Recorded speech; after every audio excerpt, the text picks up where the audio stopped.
Hello and welcome to the Crafting Together with All Brands YouTube Hop. This one is going to be amazing. There is so many people joining us. You have loads of inspiration to help to keep you creative this spring. So I hope you enjoy the hop and let's see what we can make. So we are going to do some mixed media today, hence I have got my gel medium out because it's marvellous stuff that literally sticks anything to anything. And I am going to create a canvas using some of my hoarded cardboard. Yes, I'm a cardboard hoarder, but look at this. It's got the most gorgeous honeycomb texture.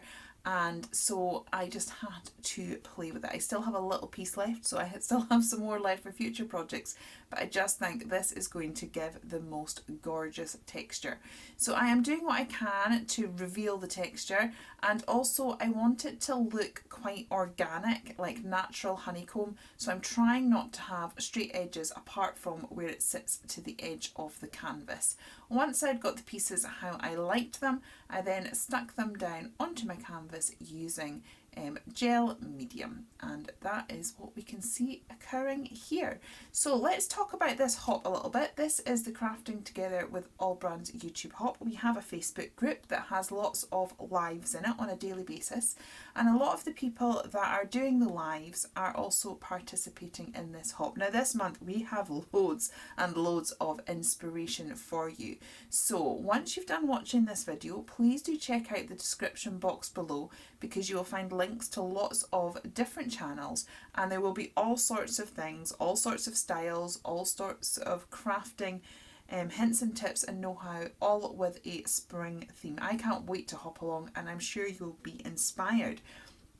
Also, if you do have any spring themed makes, please do share with us in the Facebook group. Details for that will be below as well, because we would absolutely love to see what you have made. Now, as you can see, I have pulled out a whole load of flowers. We have felt flowers, paper flowers, burlap flowers, and I have arranged them in a way that I like, and once again stuck them down with the gel medium. Once all of that was dry, I did leave it overnight. I am now going to gesso it. Now this honeycomb cardboard was a little bit of a pain to gesso, but worth it in the end. I've got a smaller brush and I am scruffling, that's a Lynette Jasper term, so just really working the paint into all of those crevices. Once I'd got the honeycomb done, I then worked onto the flowers. And even with just the one coat of gesso, it did knock it back so that it looked far more spring-like, even though it wasn't 100% white. In the end, I did give this about 3 to 4 coats, I think it was 4 coats of gesso. It didn't go 100% white, but as I said, it knocked it back enough that we have gorgeous spring-like tones. Now, because we are talking honeycomb, I am wanting to stick with yellow colour tones, so I've pulled out a few of my yellows from a couple of my Kuratake Gansi Tambi paints. These are just gorgeous. So Kuratake Gansi Tambi are a watercolour paint, but they are nice and thick and very, very opaque. They verge on a gouache. Now they won't be a gouache for multiple reasons. I will go into this in a future video, but a gouache ends up with a matte finish and a watercolour doesn't, so that is one of the differences. But they do sort of have that gorgeous opaqueness, which is what I was wanting. The colours are very, very delicate here, and I've just layered up a couple of different yellows and a sort of soft brown tone as well. Once I've kind of got that dotted around, I've got my water spray and I'm just spraying it and moving the canvas as well. This is a very organic process. You never know exactly what you're going to get, and I quite like that. You almost lose control, and that's why it just becomes like very natural and beautiful. Once that had all dried, there's a lot of drying in mixed media. Once that had all dried, I brought out a yellow paint.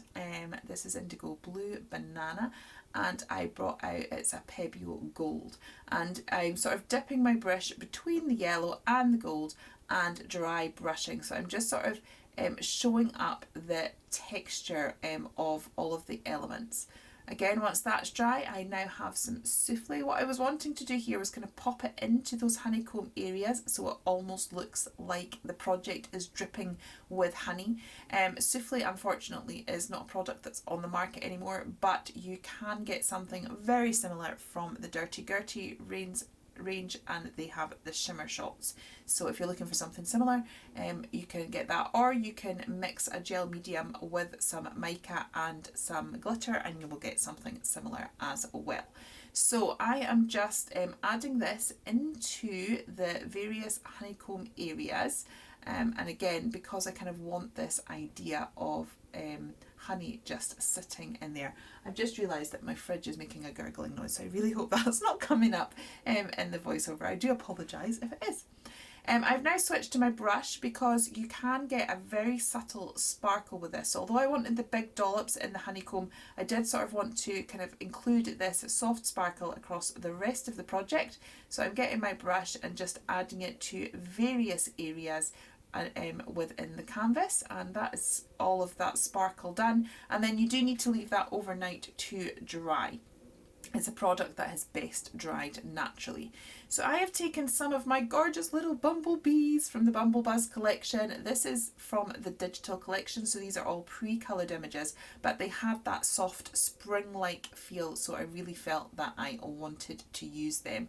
So I've arranged a few of them around so that they kind of add to the picture and the frame of the project. And again, I'm sticking them down with gel medium, and then I've taken some sentiments from the same kit and just cut them out, and then they are going to go into the centre of the project. So I just sort of like arrange how I want these to be. I just love text on a mixed media project. For me, it just always finishes off once there's a few sentiments. So I've got 3 because again, I like to work in 3s.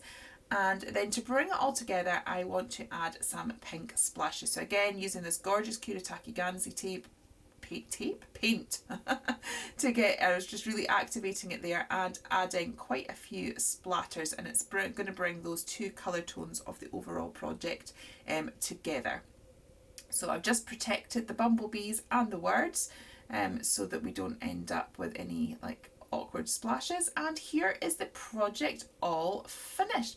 Absolutely love how this has turned out. I am going to pop this into my studio on display. If you do enjoy mixed media, you may want to check out further videos on my channel, and don't forget to hop along everybody else that is involved in this collab, and hope you will be inspired.